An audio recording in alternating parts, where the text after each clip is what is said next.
The sun never sets in the British Empire. And neither does it rise. I like this country. It's beautiful. It makes me wonder why God's been more generous in this particular creation of His. I think He whisked His magical wand way too many times while making this land. The whistling wind, whispering woods, sparkling springs and chaotic canines totally take my breath away. Of all His creation, I like women the most. Looks like He has shown no prejudice while making women and children whichever part of the world it may be.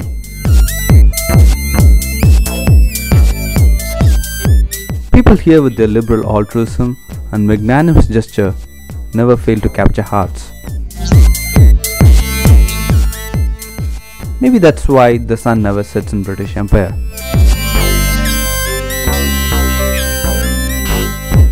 The roads are meant to be glided on.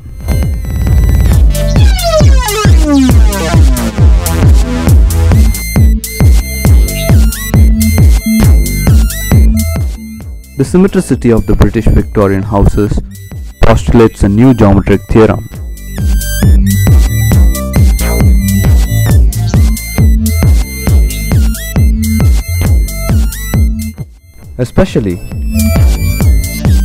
Honestly, I have never seen so many radiant flowers on the roadside. It appears that they really enjoy being a UK citizen. Did you see? See? They're nodding the head. Sun never sets in the British Empire.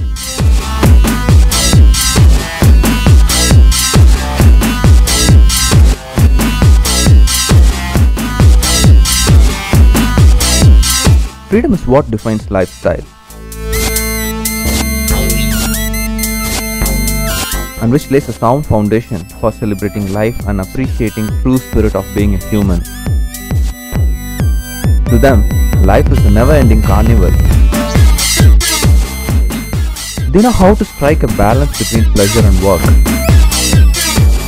The trick is, they know how to earn in pounds, and most importantly, how to spend.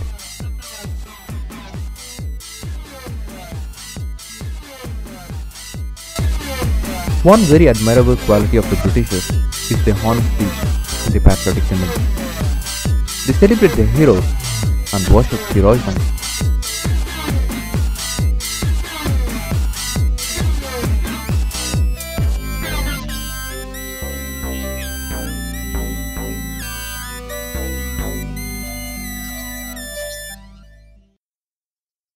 Let me take you to one such place which personifies British patriotism.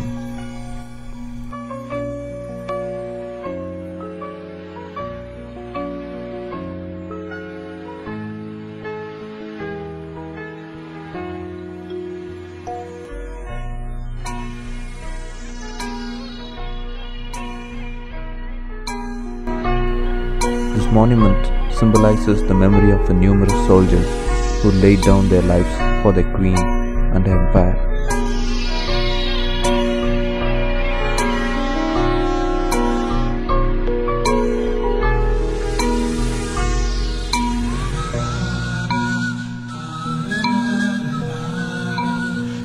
The aura of this place is so intense that makes your heart heavy.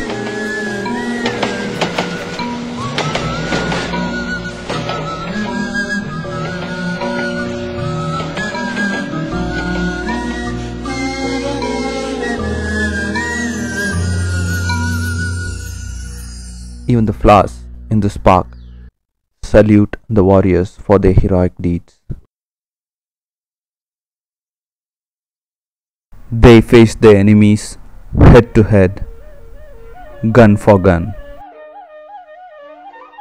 War, bloodshed, death, heroism takes me back to India.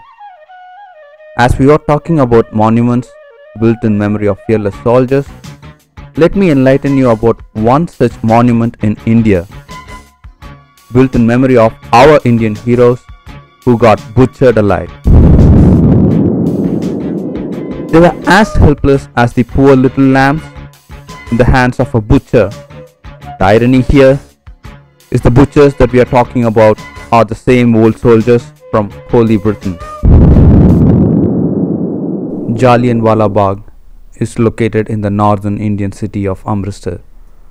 On April 13, 1919, British soldiers under the command of Brigadier General Dyer opened fire on an unarmed gathering of men, women and children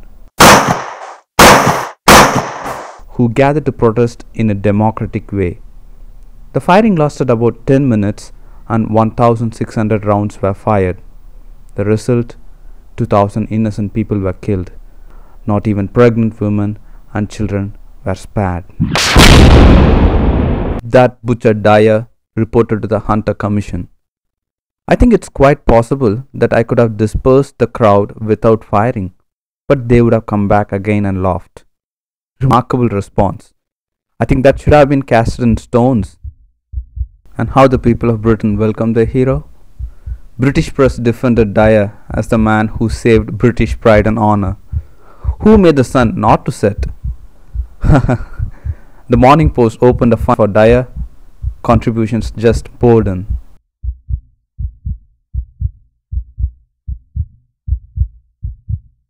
Why would you even think of invading a country when all we have done is to welcome you with arms wide open? Which is a classic case of virtue turning into vice. Has it ever occurred to you that invading another country and killing thousands and thousands of innocent people probably puts you in the same pedestal as Hitler, or even worse?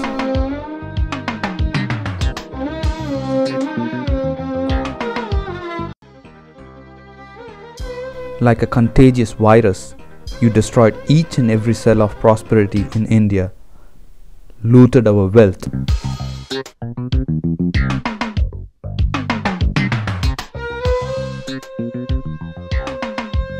The paradox here is that we Indians still welcome you home and pray for your soldiers.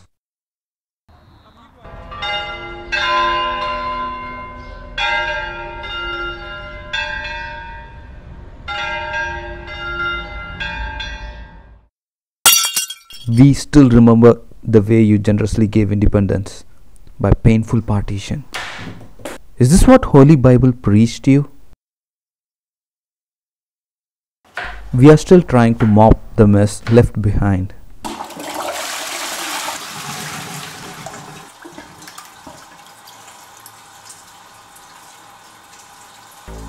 It's high time the mathematical equation gets tallied.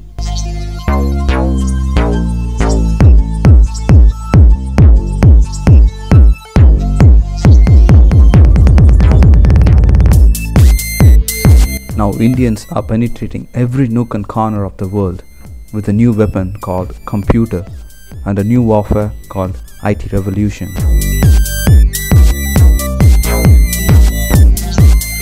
Next time around, try and notice any Indian walking towards you. Their eyes glitter with the silent message, "We know our mission."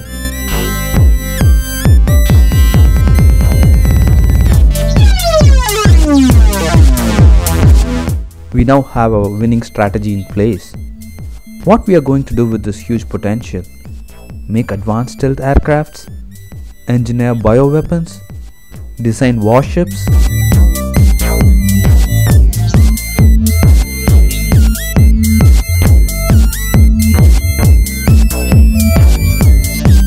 India will soon emerge as a superpower and start its own world war. Just that this time around, it's going to be a war of love.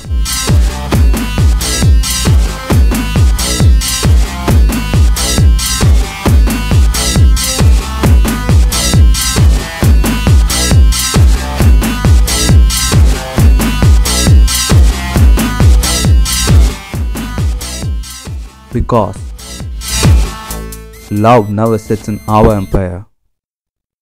Love should never sit in any empire.